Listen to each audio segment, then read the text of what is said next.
Коми самозанятые граждане, которые ведут личное подсобное хозяйство, могут подать заявку на получение субсидий при реализации продукции растениеводства и животноводства. Об этом подробно рассказал глава Коми. Ставки субсидий зависят от территориальной принадлежности личных подсобных хозяйств и составляют на молоко от 12 до 18 рублей за 1 литр реализованного молока, скот и птица в убойном весе от 44 до 51 рубля за 1 килограмм реализованного мяса, картофель и овощи открытого грунта 10 рублей за 1 килограмм реализованной продукции. В прошлом году субсидии получили граждане из Усть-Вымского, Сыктывдинского, Прилузского, Кайгородского районов на сумму 254 752 рубля.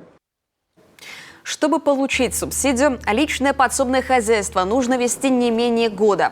Что важно, документы по реализации картофеля и овощей открытого грунта будут приниматься до 15 октября включительно. На молоко и мясо до конца октября.